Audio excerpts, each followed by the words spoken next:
Kart racing is an international motorsport that has a huge following, especially in Europe. The karts look a bit like miniature Formula One race cars, but have no suspension system. Kart racing can be even more exciting than F1 because of their small size and increased maneuverability. This Italian-made racing kart, with its one-cylinder 125cc engine, reaches speeds of 110 miles per hour. An aluminum case houses all the engine components. A computer-guided drill bores various holes for installing them.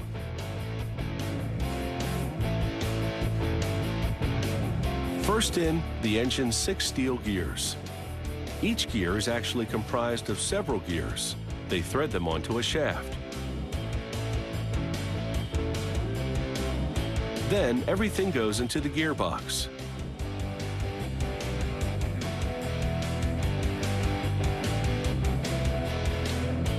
Behind the gears goes the gear shifter, which the driver operates with a lever. Next comes the drive shaft. It turns a chain that rotates the axle on which the rear wheels are mounted.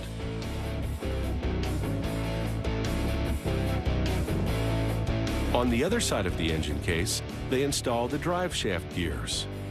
These ensure the shaft rotates at a stable and controlled rate. The red markings help the technicians align the gears. The clutch cover closes up the gearbox. The clutch's main housing, called the drum, contains the clutch discs.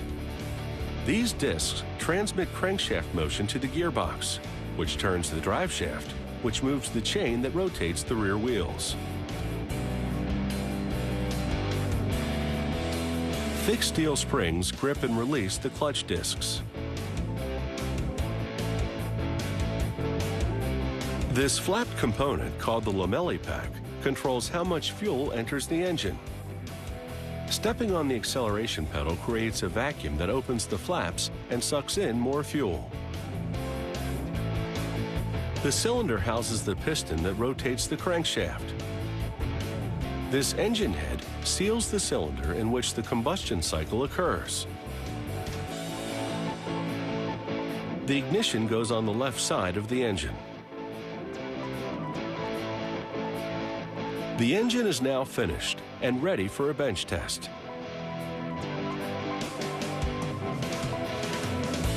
Technicians use special instruments to monitor and calibrate its performance.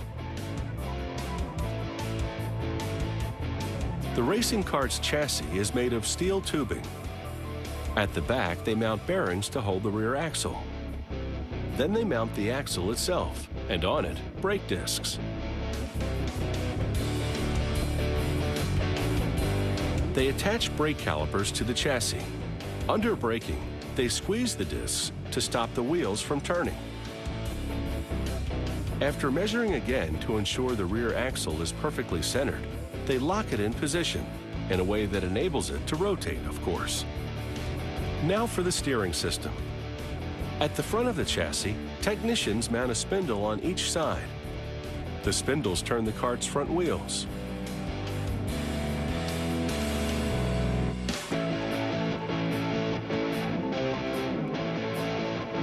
Once technicians fasten the steering column up top, they connect tie rods to the spindles.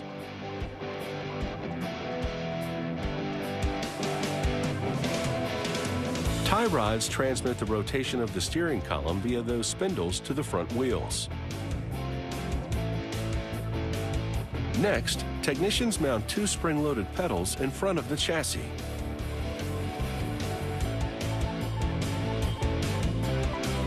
The brake system is hydraulic, meaning that pressurized fluid activates the calipers to grab or release the brake discs. Next come the wheel hubs, on which the tire rims go. Then the engine, followed by the tires. And a fiberglass driver's seat, which due to the lack of suspension, lets the driver feel every inch of the track. Finally, the steering wheel and a data recording device that tracks everything from speed and lap time to tire and exhaust temperatures.